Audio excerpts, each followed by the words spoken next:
Good morning, everyone, and welcome to welcome to the course, but of course, welcome to Dime as well for all of those who are new, and for those who are just joining as guests. Welcome to all of you as well. We are really looking forward to continue this series this year, but also in the following years. We are planning big scale ups, so the more the better. Okay, I thought to give you a little sense, and I'm sorry I'm not there in person, but I'm traveling today. We are having a very, very intense schedule going all through Europe. Hopefully, finding a lot more people to support our efforts. So I'm going to tell you what that is, and a lot of you are already familiar. But I wanted to give you a little bit of a sense of the history of where I came from, but also where Dime came from. So I'm going to share a few slides as, let's see, share. Let's see if we, okay. That looks good, right? I have a perfect view of me and the slides from all the way here. Okay, Maria told me what to do. She said I should talk about research to transform development. That is definitely our logo and our call. I wanted to tell you where I came from. So back in the 90s, early 90s, that is, I left my PhD program and I joined the bank, the best development institution in the world. And I started noticing a few strange things that didn't seem quite right. My first experience was on day 2 of my job, when I figured that all the computers that had been bought by the Ministry of Finance of Ecuador were nicely stacked in a closet and were not being used. Later, I discovered all these books that were sent to schools were not given to students to learn, but they were kept under key by the principals.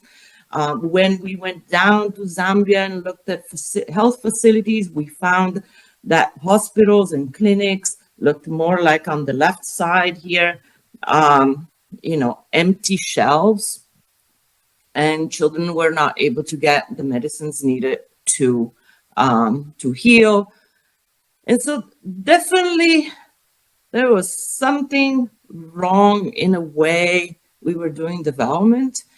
There were a lot of things bought and distributed, but not necessarily put to good use. Some things were getting lost in the way, some things were not used right, some technologies were not adopted, and so forth and so on. And so I started wondering whether, we could use science to help us figure out the way through. And in fact, after my first World Bank mission to Ecuador, I started reading a lot of papers by James Heckman at Chicago and tried to understand how we could use evaluation to not just evaluate what we do, but actually figure out how to do things better. And a lot of questions were raised, and it definitely took me a few years to start kind of putting some ideas in practice.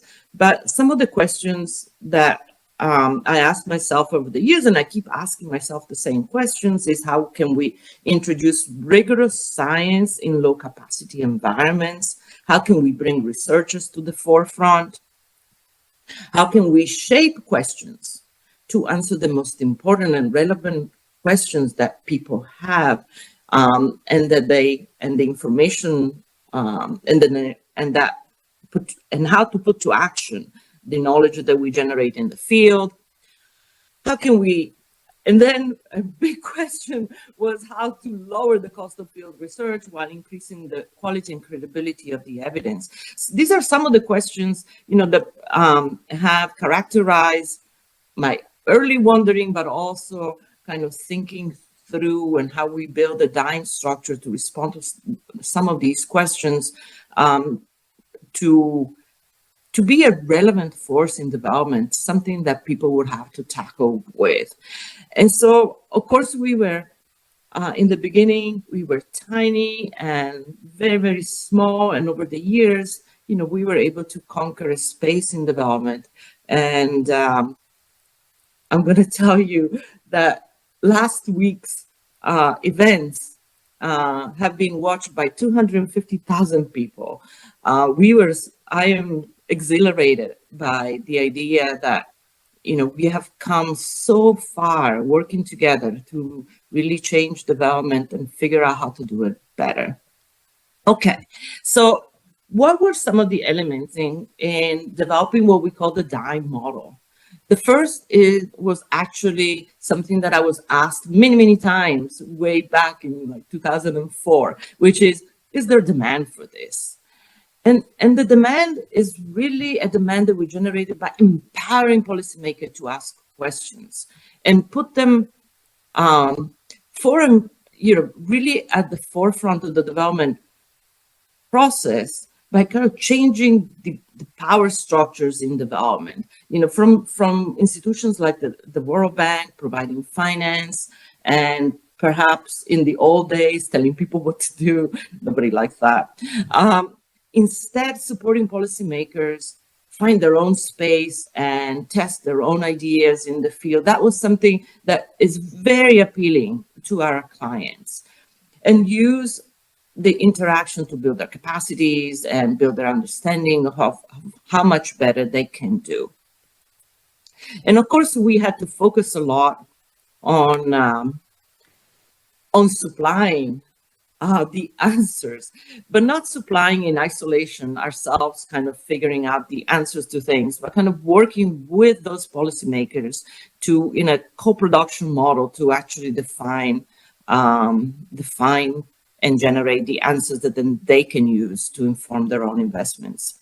So some of the ideas that characterize the DIME model, one was to move away from research projects that are very costly and difficult to implement, to develop programs of research that would allow us to develop whole faculty of researchers working across multiple contexts with common questions and common ideas, but also common tools and a lot of harmonization in the way we do research across the world, so that we can learn much more together than we would in isolation. The first program that we launched was in 2007, was an education program. And that kind of defined the way we work even today. We also made huge investments in credibility. So one of the big ethical questions in research and development, and I was answering this morning somebody on Twitter giving wrong advice on the basis of the model, which was a poor model. It's like the ethics of policy advice is that we should not do any harm, or try our best to do no harm, which means that we need to invest not only in the ethics of research, but also on the credibility of that research. And the first issue was, of course, finding ways and adopting rigorous methods for causal identification, methods that would allow us to really link cause effect and provide the client with a very clear understanding of what they needed to invest more on to get more of the effects. And second, and of course, we have Maria here and the DIME Analytics team that has been, super innovative in the way that have established, a whole new set of practices and processes to ensure both the quality of the data and the quality of the data analysis, the reproducibilities, and so forth and so on. Kind of investing in the credibility of research and partake into what we call the credibility revolution. Again, methods and credibility are super critical in us to be able to provide the right advice to our clients. And of course, invest in actionability. Now, policymakers don't have time, and everything is always too late. They need decisions to be taken now. And so kind of being there and being part of the development process, being in the field and having a relationship and building capacities is part and parcel of being effective in turning the evidence into action. And of course, we have invested a lot in being on time, just in time.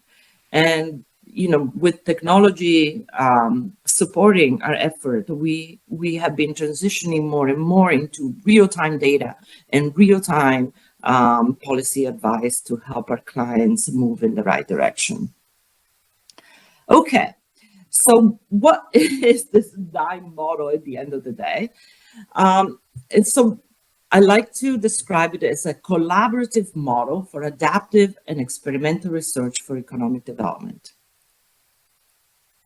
Adaptive because it moves away from this idea that we decide in the beginning what to do and then stick to it until the end. It's adaptive because we actually invest in learning in a very iterative, dynamic way that then provides a lot of answers and kind of steers the development process in the right direction.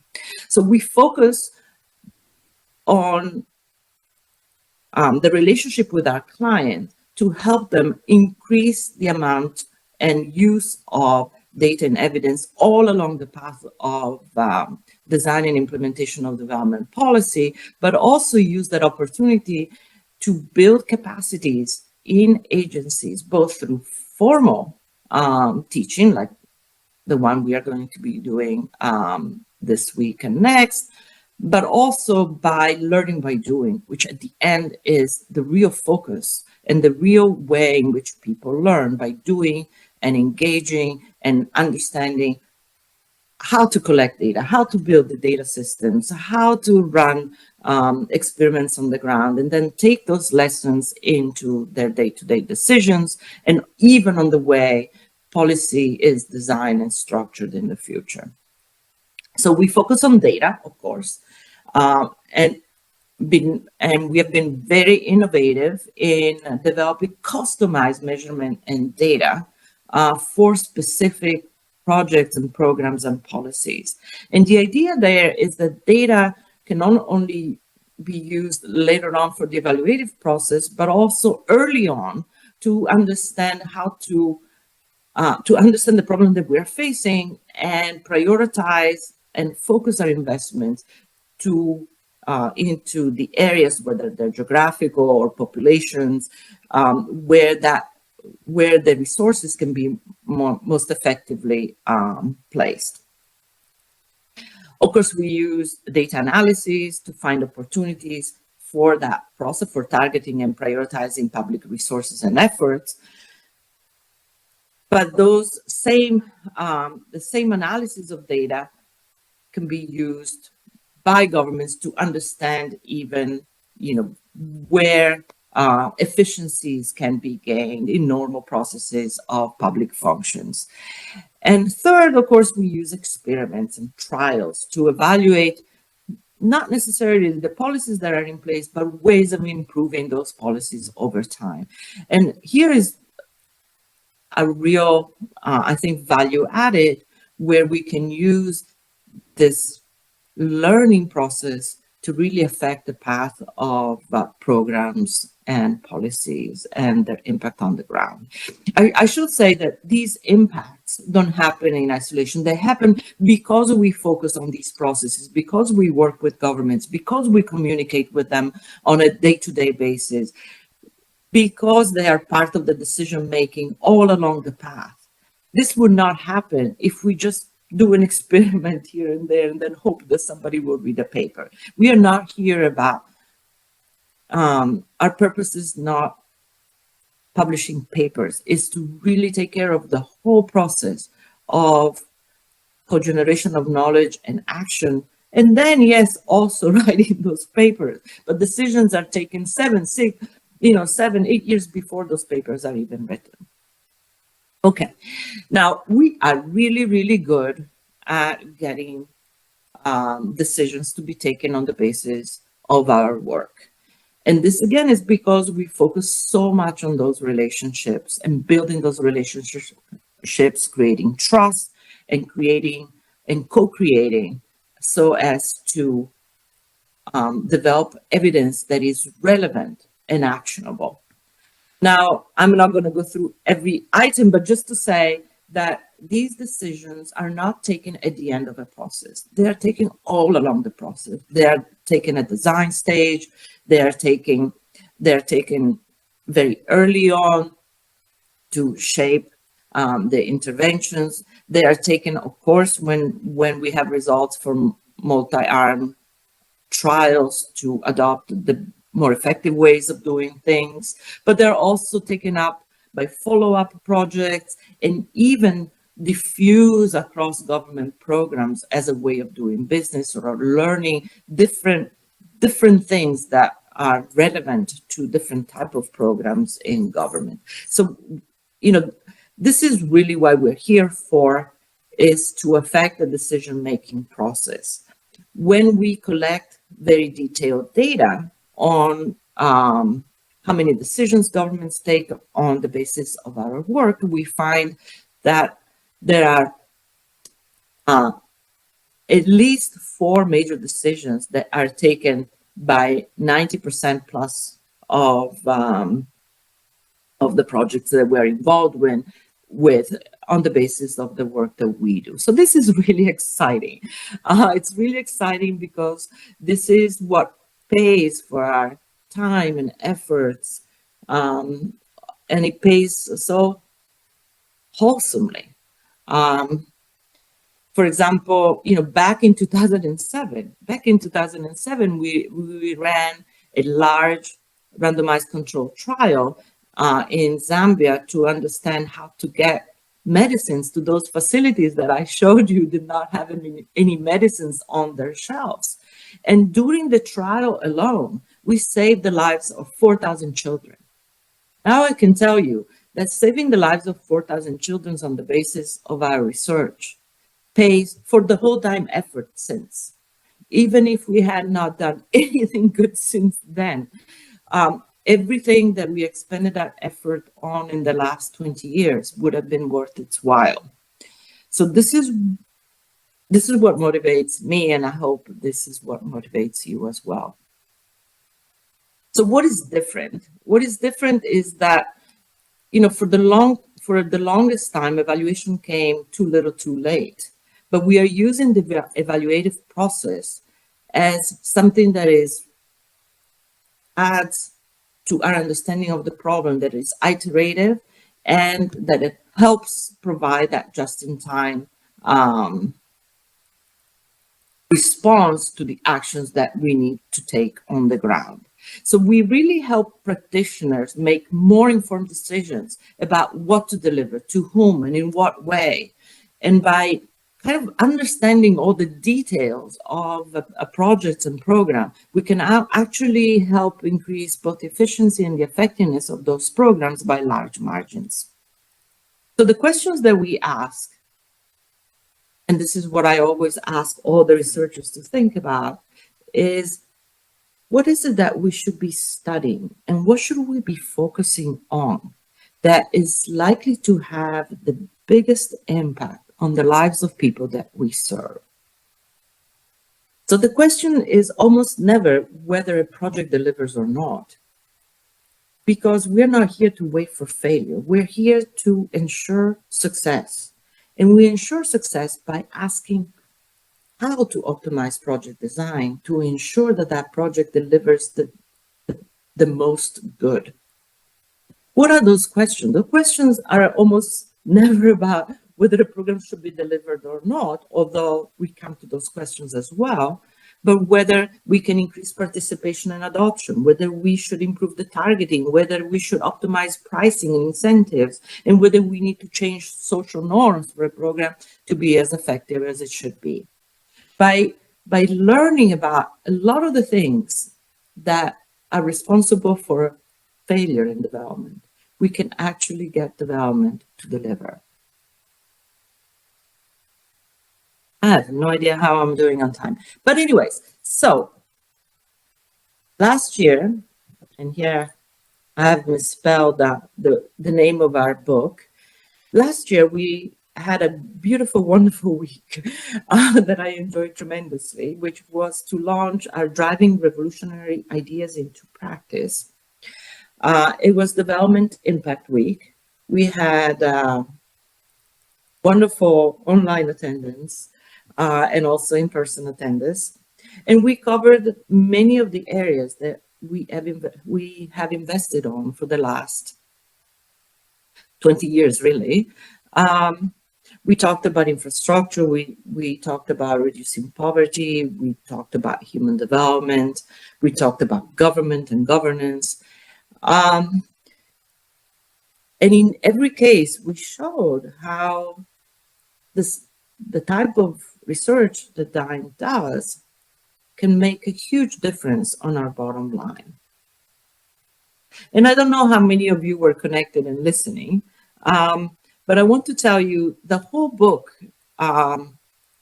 this should be a kind of compulsory reading for anybody interested in doing this work, and also all the people working in DINE. It presents, I think, a powerful case for changing the way development is done, period.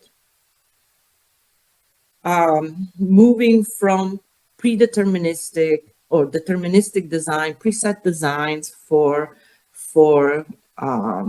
development into what we call a trial and adopt mentality and culture. So the issue is we don't necessarily know what works best, but we can find out by doing.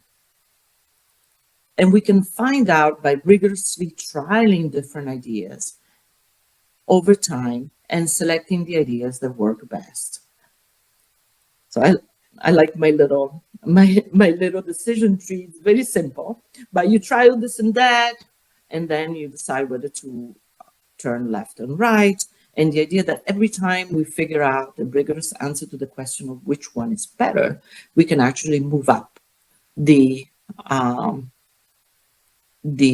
expected development impact that we will get from each program.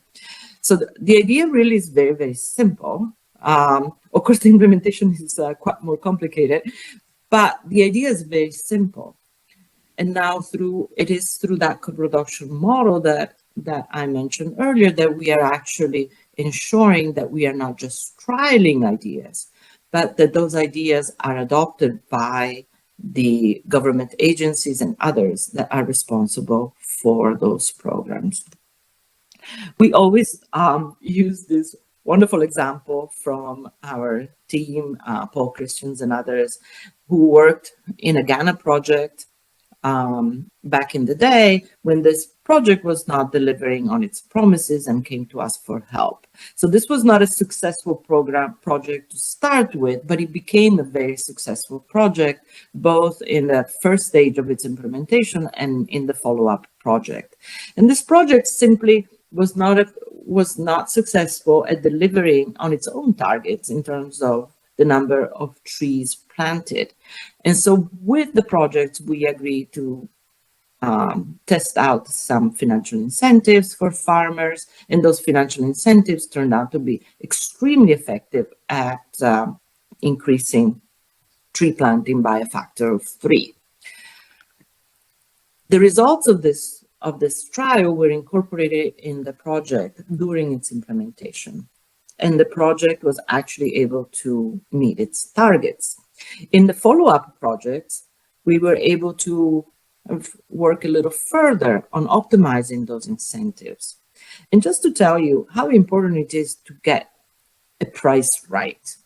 Like in a normal, private sector demand and supply price, everybody knows how prices are determined in the market. But with government programs, often prices are kind of established out of the hat. But the project here kind of started thinking about, okay, those incentives that we tested were really, really generous and secured a huge adoption by many, many farmers. But perhaps they were too generous and were actually targeting the farmers who had very high reservation wages. And so here you can just see that by the work that they did to optimize those incentives, actually reduced incentives by half freed half of the budget. And this follow-up project, which was a $30 million project, now could use the incentives, but to cover twice as many communities. And yes, adoption came down a little, but because of now a geographical coverage of twice the size, equivalent to having $60 million instead of $30 million, they were able to increase their effectiveness by an additional 70%.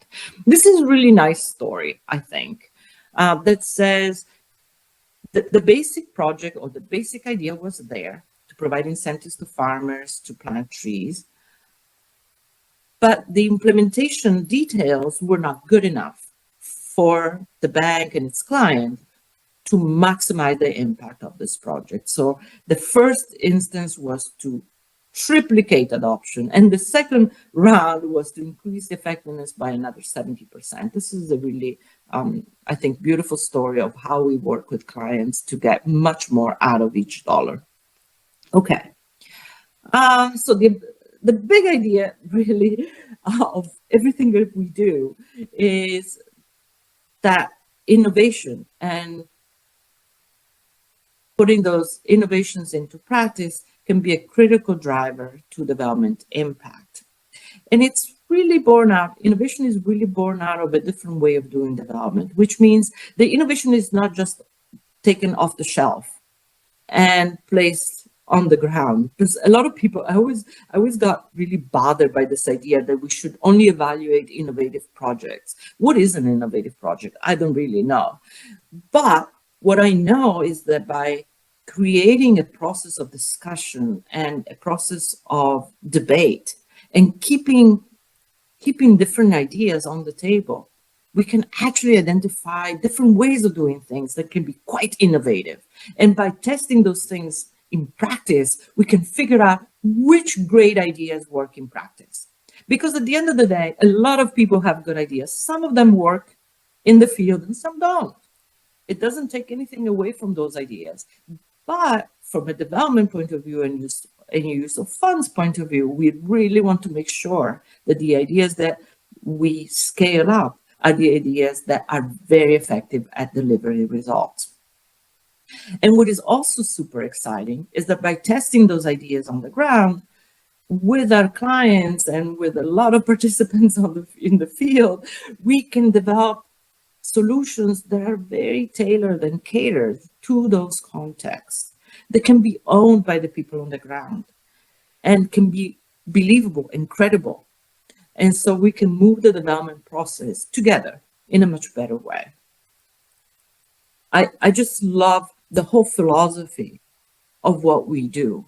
It is not a top-down philosophy. It is really very much a way of doing development that brings everybody on board and pushes the envelope and pushes up towards the efficient frontier, but in a way that does not take away from anyone, but actually empowers everyone to be part of that process. And so, for you on the, for all the people of you who are in the field, being field coordinators or researchers, it doesn't really matter. Kind of keeping that in mind, that we are there to provide a service, but the research is not ours. It is shared and co-produced and co-generated. And it's not my project, and it's not me, but it is really a process of us and we and moving together towards a common goal. Okay. So I have to say that everything that we generate, no matter how much it's owned by local actors, at the end of the day, it is a public good. And the knowledge that we generate can be used by everyone. And so I want to go back to this idea of programmatic approach to research. So we, of course, work in the field with local actors, but then we generate evidence that has not only internal validity, but by working across many contexts and understanding what are some of the results that are systematic across different contexts, we also build general global knowledge that can be used by everyone. And so This is really also exciting because we can start giving advice which goes beyond each project and beyond each case, and start thinking about how to move whole portfolios of the World Bank, of other development actors, kind of start thinking about what are the things that make sense, what should we do more of, how can we avoid errors of the past, and how can we tinker with the composition of country and sector portfolios to do better overall. And so the big question that we are I think we're providing an answer to is how big an impact we can have in development. And we can have an enormous amount of impact. And so our report kind of tries to show this in all the different sectors. This type of research, of course, was born out of medical trials, and it was thought to make a difference in health, maybe in education, but we have invested in all sectors of development, in infrastructure and poverty reduction and government and so on and so on. We have kind of proof that these type of methods and this type of approach can actually make a huge difference in all type of projects. Every single project that we ever worked with can benefit from this approach, which means that everything we spend on impact evaluation is actually paid off and returned in greater amount of development impact on the ground. And by how much? By a lot. So, the first chapter goes through examples specifically in water infrastructure. 90% of natural disasters are water related. So water infrastructure is one of the ways we can invest, in our presence, but also in our future, and support populations manage the challenges from climate. And so here, I'm not going to go through all the examples, but just to say that when we start experimenting with what I call the software of the hard infrastructure, we can actually double development impact. Just building infrastructure, which is really, really costly, gets us only half the way there.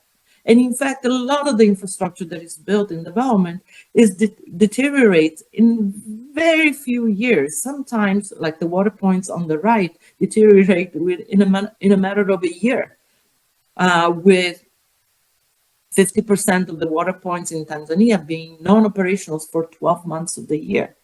Some of that non-experimental research, in fact, a lot of qualitative institutional research in this case, went into understanding how to improve the functionality of water points in Tanzania. Because no matter the size of the investments in water, access to water was flat for the last 25 years. And by actually understanding how to introduce release financial and technical constraints, and introducing a way of getting the information from the communities into the organizations responsible for operation and maintenance, we could actually help the World Bank project increase functionality by 50%. And that functionality by 50% actually increased access to water by 50%. This is super exciting. And the fact is that these soft interventions don't cost a lot of money, but they do double the impact of the very costly infrastructure that we put in place. The other example, of course, is from reducing poverty. Here we have a stark comparison in the chapter between community-driven development projects that have very troublesome record of reducing poverty by 0, and programs of cash transfer, cash plus asset transfers to poor populations that have an amazing ability of reducing poverty by 20 percentage points. And those And that poverty reduction is actually sustained in time, even after the conclusion of these programs, by completely transforming productive capacities in, sorry, my phone is going off, by transforming the productive capacity of poor families and placing them at a completely different path for contributing not only to their own welfare, but to the welfare of their countries. Now, kind of understanding what programs work in poverty reduction and scaling those programs to address the plea of 700 million people who are still in extreme poverty around the world. This is what I think we can continue contributing to, and it's a very, very high order objective of our work. We then passed on to Chapter 3, where we talk about innovations in mobile. We had a wonderful session last week about the huge impact and the huge potential impact of scaling up mobile solutions for addressing learning, for addressing health, for addressing gender violence and gender disparities. This is a wonderful area where, again, we can find very cost-effective solutions to the problem of teaching literacy all over the world, and including girls and vulnerable children into the process of development now and in their lives. And finally, we covered everything that has to do with government and government systems, government functions. Here we had a lot of different examples where, by building integrated data systems and using administrative data in conjunction with other sources of data, we can actually solve problems in a very effective way. Ways that don't necessarily require a greater injection of funds into development, but actually use the information to improve processes and procedures, to improve the way we think about problems and target investments, all the way to keeping systems accountable and responsive to the need to provide effective services to populations. It is, I think, the area of government and government analytics and experimentation with the government is actually an area that will grow a lot in the next few years, because the results that we can secure by using data in government can actually increase efficiencies by very, very large margins, and creating a lot of fiscal space for governments to focus on other things other than their own upkeep. Okay, so I think we're coming close to the end of my session, and I want to leave some time for discussion. But I just want to kind of conclude by saying that we are really here to nurture a process of development that provides space for ideas and innovations to be tested, that this innovation is part and parcel of the way we do business. Innovations does not come, it doesn't parachute from the outside, but it is us that nurture that process, innovative process, and that by trialing different ideas in the field, we can actually figure out which ideas work in practice and support a process of improvement in the use of our funds and efforts in development, and get so much more out of it that we currently do. So there are two ways, I think, that I think of the use of knowledge. One is the huge stock of knowledge that we have already generated. And there we use the stock of knowledge to inform the design of projects and programs. But then through this trialing and through this experience in development, experiential approach to development, we can actually build more knowledge that will help us push the frontier of what we can achieve even further. So Esther Duflo last week told us that there are the 3 I's, which are the problems in development and that impede faster progress. Those 3 I's are ignorance, ideology, and inertia. Here, I think we started dime on this idea that we are not ideologues. I am not interested in left, right, and center. What I'm interested in is ideas that work and make change possible and are effective in reducing poverty and improving the lives of people that we serve. We are trying to address ignorance by generating a lot of knowledge and generating with the people who have decision power. And as institutional inertia go, this is the job of everyone to help us push that inertia forward, because we should be just welcoming of change, and we should help our colleagues, whether in the operations or in government, to embrace change.